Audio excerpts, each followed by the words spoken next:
Marion! Oui, enfin, j'entends des voix, c'est qui? C'est ton Dieu qui te parle! Ah bon, salut. Lâche ce micro Ok. et allume l'heure des pros! Je vois la lumière. Bonjour et bienvenue dans le récap. Nous sommes le mercredi 25 mars et souvenez-vous, le mois dernier, dans le récap, nous pointions déjà du doigt la fameuse commission d'enquête sur la neutralité, le fonctionnement et le financement de l'audiovisuel public, un outil démocratique qui tourne au cirque politique, savamment exploité par l'extrême droite avec, en guise de Monsieur Loyal, le rapporteur Charles Aloncle, député UDR, allié du RN. Alors on pensait déjà avoir touché le fond entre attaques personnelles, sous-entendus poisseux et interrogatoires à la limite de l'indécence. Les auditions ont régulièrement viré à la chasse aux sorcières, à tel point que le président de la commission, Jérémy Patrier-Létus, et même la présidente de l'Assemblée, Yaël Braun-Pivet, ont dû monter au créneau pour rappeler, tant bien que mal, les règles de base. Alors sur le banc des accusés, on retrouve absolument tous les acteurs de l'audiovisuel public, honnis par l'extrême droite, comme chacun sait, de Léa Salamé à Pierre Aski, en passant même par les syndicalistes ou dirigeants du service public.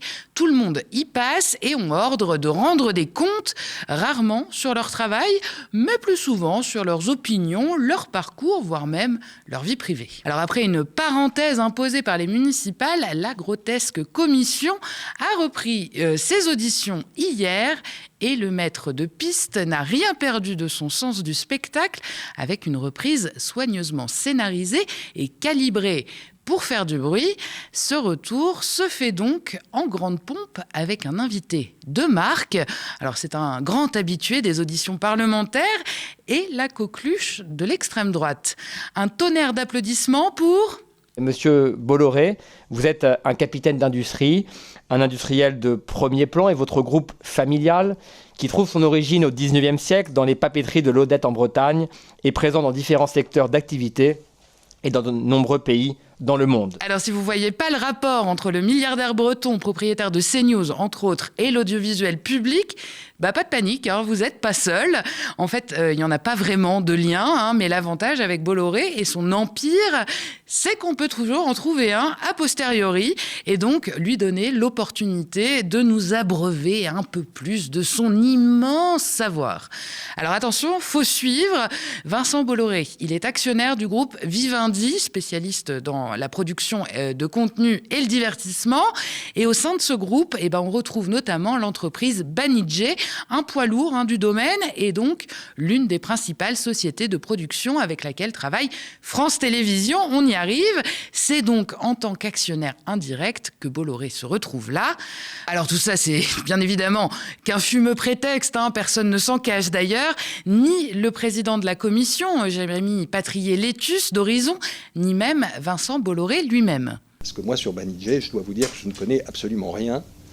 Et accessoirement, je ne regarde pas beaucoup la télévision, donc je ne suis pas très très bon pour répondre aux questions. Mais enfin, je pense que vous m'avez convoqué aussi pour poser d'autres questions.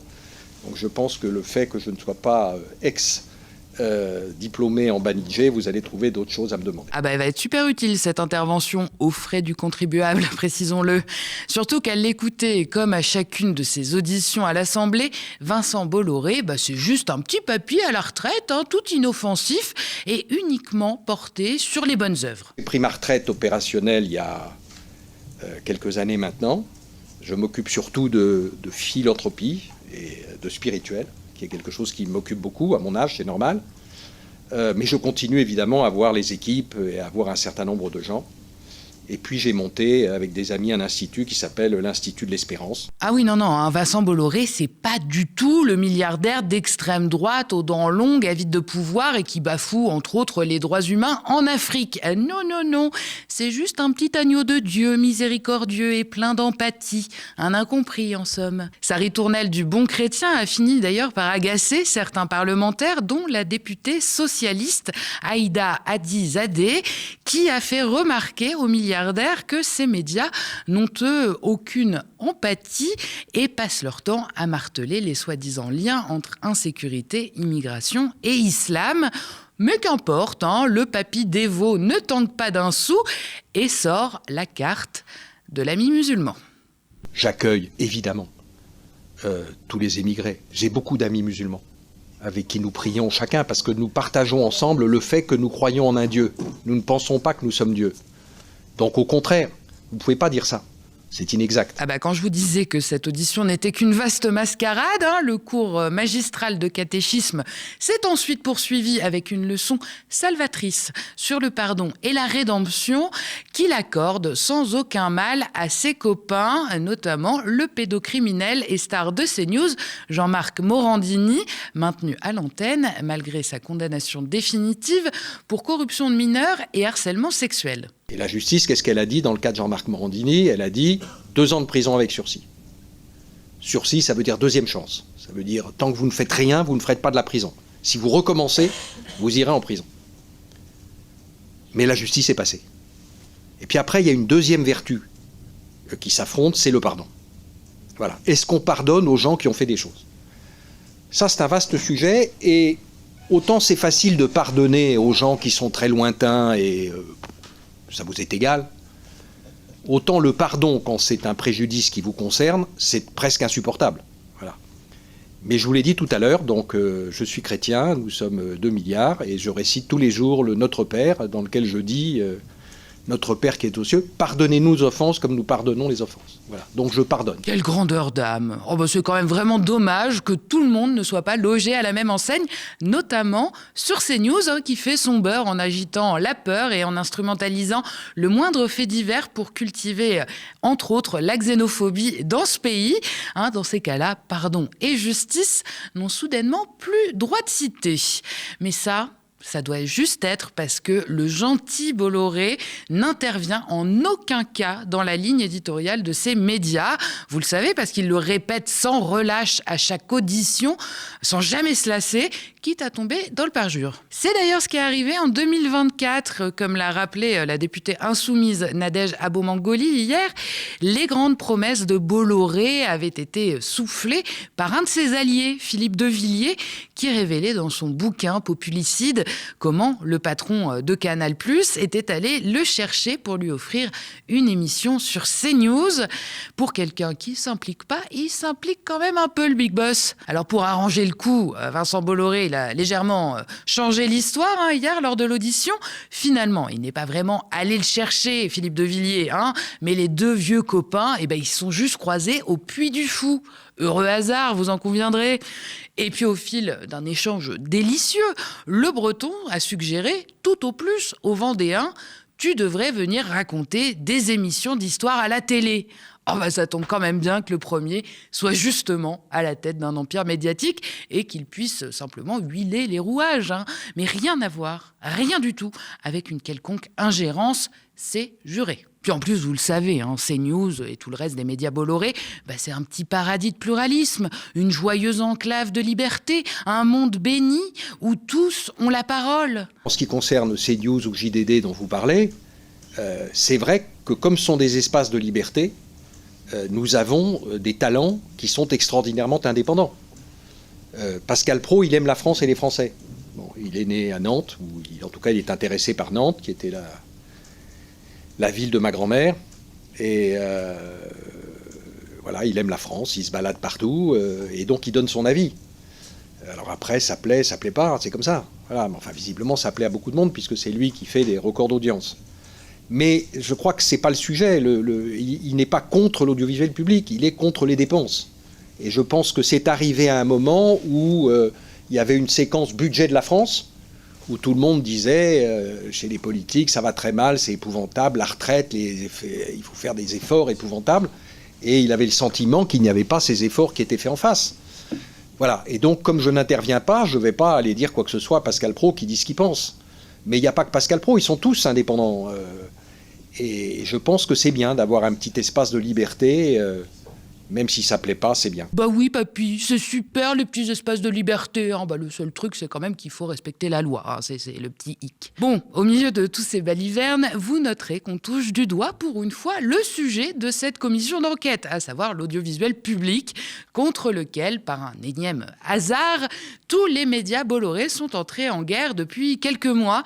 Un point qui n'a d'ailleurs pas échappé à la députée Génération, Sophie Taillé-Polian. Alors ma question est simple, avez-vous demandé aux directions de vos médias pour retourner le stigmate et faire en sorte que le débat se déplace de Bolloré, la concentration des médias à bout le service public pas gentil, avez-vous demandé à Monsieur Pro, à d'autres dans les médias que vous possédez, de mener la véritable, je dirais, campagne contre le service public qu'ils ont mené, notamment le 9 septembre dernier, mais ce n'est qu'un exemple, Monsieur Pro a dit tous les jours, je dis bien tous les jours, nous parlerons de France Inter et de France Télévisions, tous les jours. Donc, l'avez-vous demandé? Alors, vous allez certainement me dire, non, je n'interviens jamais. Mais comme on l'a vu et comme l'a dit ma collègue, la vice-présidente de l'Assemblée nationale, il a été démontré que votre non-ingérence, non-intervention était de fait fausse et que vous intervenez régulièrement dans les médias. Dans les médias que vous possédez. J'ai une dernière question, Monsieur Bolloré. Pensez-vous que le soutien sans faille de la direction de CNews à M. Morandini était juste, étant donné le pouvoir d'influence et d'exemplarité dont fait preuve la télévision dans notre société? D'abord, je ne suis pas du tout d'accord sur ce que vous dites. Je n'interviens pas, je l'ai redit, je présente des gens mais je n'interviens pas. Les gens qui sont chez nous, il y a une ligne de commandement qui est extraordinairement importante. Ensuite, si on voulait faire de la politique, on n'investirait pas à l'étranger. On ne ferait pas un groupe international, on ferait un groupe purement français. Bon, vous avez compris, Vincent Bolloré, il est plus blanc que blanc, hein, rien de surprenant. Il évite soigneusement de répondre à la question de la députée de gauche. Ce qu'il faut retenir en revanche, c'est que lui et ses petits copains journalistes indépendants, comme Pascal Praud par exemple, ils font que s'insurger contre les euros prétendument mal dépensés par le service public. Hein, rien de plus. D'ailleurs, lui, en tant qu'humble citoyen, il aurait bien des idées pour mieux dépenser ses deniers. Il suggère aux parlementaires, par exemple, de donner, je cite, 1 000 € par mois aux 350 000 agriculteurs qui nous restent en France, ou encore en construisant plus de porte-avions. Voilà. Hein. Non mais quand même, notons que ça valait le coup de l'inviter, le grand industriel. Mais ça ne l'empêche pas, tout ça, de convenir lors des débats que le service public audiovisuel est précieux, voire même utile. On avance. En revanche, il ajoute, je cite encore, « Je suis pour un service public qui gagne de l'argent » et sa proposition, c'est qu'il soit, je cite encore, « financé comme les autres chaînes tout en appartenant à l'État, donc par la pub. » Parce que comme ça, si l'un d'entre vous, élu parlementaire, considère qu'il y a quelque chose de mieux à faire, vous lui ferez faire. Décidément, la conception de l'indépendance des médias par Vincent Bolloré, ça vaut son pesant de cacahuètes. Alors je pense qu'on a fait le tour, hein. Il apparaît assez nettement que cette audition n'aura été qu'une énième mascarade au sein de cette commission d'enquête fantoche. On notera toutefois, pour une fois d'ailleurs, le ton employé qui a été radicalement différent des autres auditions. Contrairement aux autres auditionnés, le rapporteur Charles Aloncle a passé son temps à brosser Vincent Bolloré dans le sens du poil, et le président Horizon, avec qui il a régulièrement maille à partir, sur ce coup-là, il n'a pas bronché. Voilà, ils étaient tous les deux très alignés. Exaspérés d'ailleurs par cette déférence exacerbée, les députés de gauche, Sophie Taillé-Polian et Aurélien Saint-Toul, ils ont tout bonnement quitté la salle. Voilà, hein, ils dénoncent respectivement une audition semblable, je cite, à une discussion au coin du feu et à un dévoiement complet des outils parlementaires. Alors nous, aux médias, on va évidemment terminer ce récap en vous rappelant l'ampleur de l'empire médiatique et culturel du milliardaire breton. Sa présence anecdotique dans les années 2000 est désormais devenue absolument massive en France. Bolloré contrôle la presse avec Lagardère, Europe 1, le JDD et ses rejetons, et Prisma Média, mais aussi les points de vente, notamment les relais dans les gares. Dans l'édition, il possède Hachette. À la télévision et au cinéma, Canal+ est évidemment son vaisseau amiral. Il y a aussi Dailymotion qui complète le tableau et les salles de ciné UGC passeront entièrement sous son contrôle d'ici 2028. La musique n'y échappe pas non plus. Il a mis la main sur le groupe Universal ainsi que le jeu vidéo via Gameloft, mais aussi les jeux de société, c'est moins connu, et même le spectacle vivant est dans son viseur. Il se murmure qu'il lorgne sur plusieurs salles parisiennes emblématiques. Et puis on va aussi rappeler que Vincent Bolloré sera jugé en décembre prochain pour corruption d'argent public étranger et abus de confiance au Togo entre 2009 et 2011 dans l'affaire dite des ports africains. L'ordonnance de renvoi signée le 18 mars 2026 par le juge concerne notamment le financement de la campagne présidentielle de 2010 de Fauré Gnassingbé au Togo. Selon l'accusation, Bolloré aurait approuvé personnellement 300 000 € de prestations de communication pour obtenir en échange des concessions portuaires prolongées et autres avantages fiscaux. Il aurait même embauché le demi-frère du président togolais à un salaire absolument mirobolant pour consolider ce pacte de corruption. Évidemment, affaire à suivre. Et on fait une petite pause avant de continuer avec le reste de l'actualité. Si vous aimez le récap et que vous avez envie qu'on discute ensemble, de connaître les coulisses de l'émission ou même de choisir et de proposer des sujets, je vous attends sur le canal de discussion Instagram. Le lien pour le rejoindre et dans la barre d'infos. Et puis d'ailleurs, vous le savez, sans vous, pas de récap et pas de médias non plus. Depuis plus de 8 ans, notre chaîne télé tient bon en indé, dans un paysage audiovisuel, on le sait, toujours plus concentré et réactionnaire. Merci Bolloré, entre autres. Chaque jour, nos plus de 25 travailleurs et travailleuses mènent courageusement la bataille de l'info. Mais pour continuer, nous avons besoin de vous. Notre antenne, notre histoire, c'est vous et seulement vous qui la faites vivre. Alors aidez-nous à continuer à vous informer, abonnez-vous aux médias ou faites un don défiscalisé. Toutes les infos sont sur notre site internet et en barre d'infos. Et vous le savez, depuis quelques jours, en plus de Free, Molotov, YouTube et notre site, vous pouvez retrouver tous les programmes du média sur la télé d'Orange, canal 235. Nouvelle session de crise à droite. Le maire de Cannes, David Lisnard, a décidé de quitter les Républicains et dénonce un processus, je cite, biaisé et truqué pour désigner le candidat à la présidentielle. En cause, la décision du parti de ne pas organiser de primaire ouverte à toute la droite. À la place, les adhérents devront trancher en avril entre 3 options, dont l'une d'entre elles n'est d'autre qu'une désignation directe du patron du parti, Bruno Retailleau. Voilà, comme ça, c'est simple. Alors pour David Lisnard, lui-même candidat déclaré à l'Élysée, cette méthode manque de clarté et de cohérence et reviendrait de fait à verrouiller le choix du candidat. Sur BFM TV, ce mercredi matin, le président de l'Association des maires de France, à la tête de son propre mouvement Nouvelle Énergie, il annonce qu'il claque la porte du parti. Du côté de la direction des Républicains, on minimise. Ce départ était soi-disant attendu et certains rappellent que David Lisnard est très minoritaire au sein du parti. C'est une décision de justice et un symbole des dérives de l'ubérisation. La plateforme de livraison Foodora et 2 de ses anciens dirigeants ont été condamnés ce mercredi 25 mars pour travail dissimulé. Selon l'URSSAF et la justice française, entre 2015 et 2017, plus de 4600 livreurs ont travaillé sous statut d'indépendants alors qu'ils étaient en réalité placés dans un lien de subordination comme des salariés. Résultat, 200 000 € d'amende pour la filiale française et jusqu'à 50 000 € pour les dirigeants, avec une interdiction de gérer une entreprise avec sursis. L'entreprise, elle, a connu sa culpabilité dans le cadre d'une procédure de plaidé coupable, ce qui lui a permis d'éviter un procès public. Une décision dénoncée par les avocats des livreurs qui parlent d'une infraction de masse passée sous silence. Les milliers de livreurs victimes de ce travail dissimulé seront privés de voir justice rendue au pénal. Le préjudice est estimé à près de 5 millions de cotisations non versées. Et ce dossier n'est pas isolé. Ces dernières années, plusieurs plateformes comme Deliveroo, Frishti ont déjà été condamnées pour des pratiques similaires. Et on termine cette revue de presse avec un point à l'international. Selon l'armée de l'air ukrainienne, la Russie a lancé en 24 heures près de 1000 drones et missiles sur le territoire, dont plus de 550 en pleine journée. Une intensité inédite depuis le début de la guerre.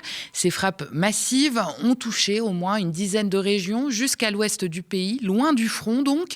Bilan provisoire avancé par les autorités ukrainiennes, au moins 8 morts et des dizaines de blessés et des dégâts importants, notamment dans des centres historiques. Kiev dénonce une stratégie de frappe massive visant des zones civiles, notamment avec des essaims de drones, et appelle ses alliés à renforcer en urgence la défense anti-aérienne.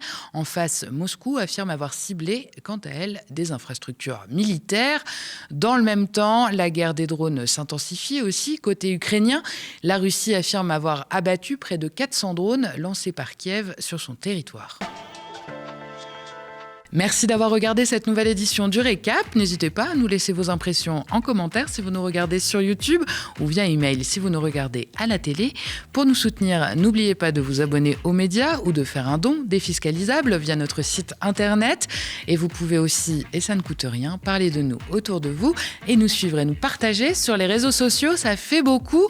Pour retrouver l'ensemble de nos programmes, rendez-vous sur Free, canal 165, sur Orange, canal 235, sur Molotov, sur notre site internet, ainsi que sur nos 2 chaînes YouTube, Le Média et Le Média 24/7. Merci, très bonne soirée sur Le Média.